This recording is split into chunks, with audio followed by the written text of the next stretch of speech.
Okay, I got a large amount of carrots on sale, organic carrots, and these were juicing carrots, so they have that sweet taste, and just couldn't pass it up. So I ended up buying like 17 pounds of carrots.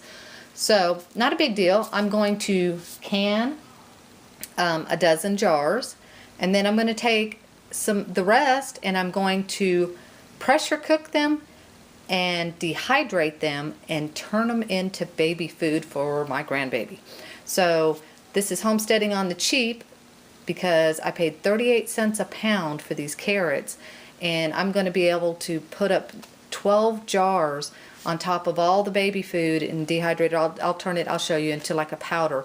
Not only that, but with all these great shavings, the goats and the chickens will be eaten fine for days. So it's a win-win for everybody. So I've already started. I've got 7 jars already in, so I'm just finishing up peeling and cutting, and it's the same how you. Okay, so I'm just going to peel these carrots, and then I'm going to slice them. And if any of them, these aren't, none of these are real thick, so I don't have to worry about, you know, having some that are too thick and cut them in half. If they were very thick, like over an inch or so, an inch and a half, you would want to go ahead and cut them again, okay? Because you don't want them too big when you're canning them, so they can heat all the way through, and make sure that they're safe to eat when safe to store, and then safe to eat when you get ready to use them.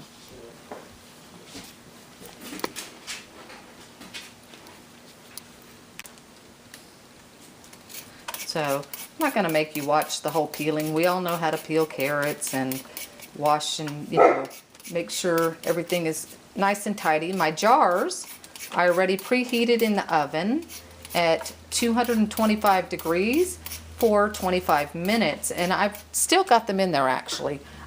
It's just a method I like to use. So I'm going to finish up the rest of this bag. I've got about 4 more pounds, and then we'll go over and we'll slice them. Okay, I got them all peeled, and no, that's not all the ones that I peeled.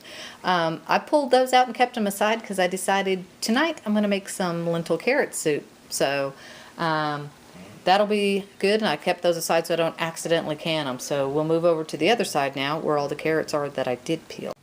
And there you go. That's the stack that we peeled. So now we need to get them sliced, and what I'm going to do is I'm just going to move them into a little stainless steel bowl here, and I already sanitized the countertop because, like I said, I had already kind of started the project before I thought, oh, you know what, I should go ahead and videotape this for some of the beginners out there in cooking and canning that maybe haven't canned carrots before. So that's how this came about.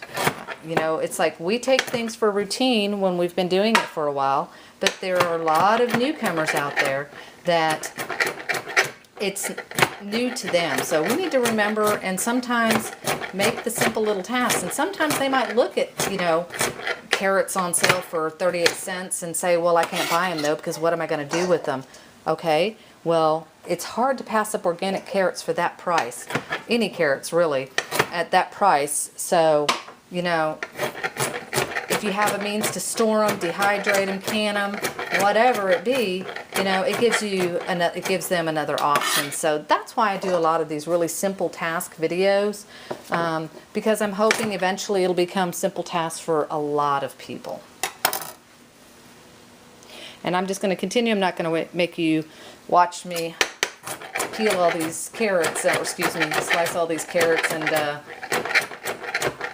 tell you stories or something. So I'll get back to you when I've got them all done, and we'll get back to canning. And also, while I'm thinking about it, you'll see I have my lids already in heated water. I heated the water in the microwave, and it's one good thing for the microwave. I brought it to a boil, let it cool down just a little bit because I don't want to boil my lids, and drop my lids in, and they stay nice and hot in there. So we'll be ready to go. Jars are already hot in the oven. Canners are already hot, and got some in there. And I've got water boiling. That's a big thing. You need These are raw pack carrots, so I'll get to that when we finish slicing, okay? I'm raw packing today, so I need boiling water in hot jars. Okay, so I got all the carrots sliced, and then I put the cold carrots into hot jars and poured boiling water to within an inch of the rim in the jars, okay? And then of course, we know when you're canning, you have to get the air bubbles out.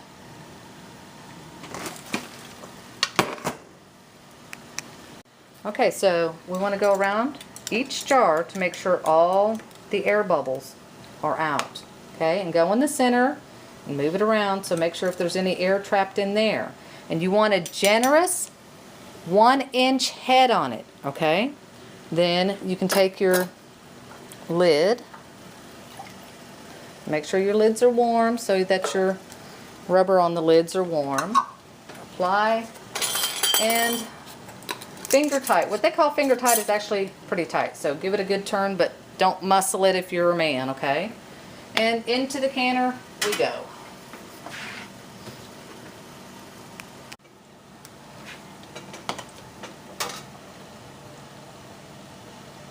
And if you would like to, you can add up to 1 teaspoon of salt per jar. 1 teaspoon I find a little much. I usually do a half a teaspoon because I do like some salt in my carrots when I'm canning them. But again, and make sure to use the canning and pickling salt because you don't want it to clump, okay? Okay, so gotta put the lid on the good old 931 All-American. Make sure, as with all your canners, you want your lid on straight, and with the All-American it's really important.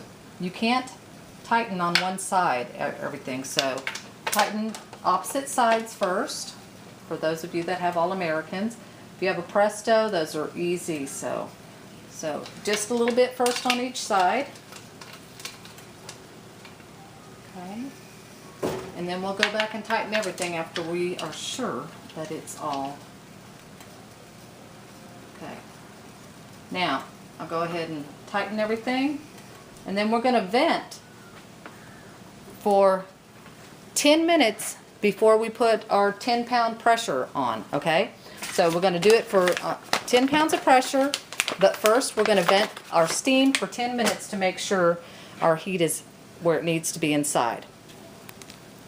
Okay, so we've vented for 10 minutes, so now we are going to put 10 pounds of pressure on, and the timer will start. You're going to, these are pint-sized jars, so we're going to do 25 minutes at 10 pounds of pressure. The timer will start once the little gauge on top starts to pop up and down and, you know, makes its little rattling noise. So that's when it's going to start, okay? Okay, so the weight is now doing its little bobbing, and so the timer will start 25 minutes from now. They will be done. And then I'll let it depressurize on its own. Okay, 25 minutes is up. I'm going to turn the burner off, and I'm going to let the canner just depressurize on its own, take its own time.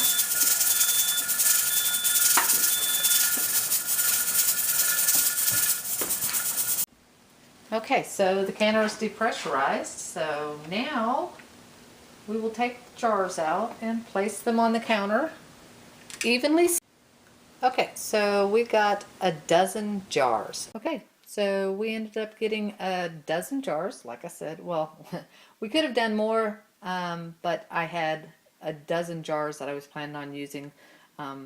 My daughter gave me a case of jars, and so I just went with the dozen. I had place in the canner to do more, but again, I just did a dozen. So my plan was to take the rest of those carrots, and now I'm going to pressure cook them, and I'll puree them and turn them into instant baby food. I'm sure you just heard that pop. As the jars seal, you'll hear a little pop, pop, pop from each one. Some of them were already sealed by the time I took them out of the canner. You'll see others have a little raised center. That means it is not sealed yet. If it does not go down, if it does not seal, then they are not safe to store on the shelf. then go ahead and stick them in the refrigerator and use them within the amount of time that you would use something in the refrigerator. But they will seal. I very rarely have a seal failure. Really, the only time it does happen is if you don't get a room cleaned right or something.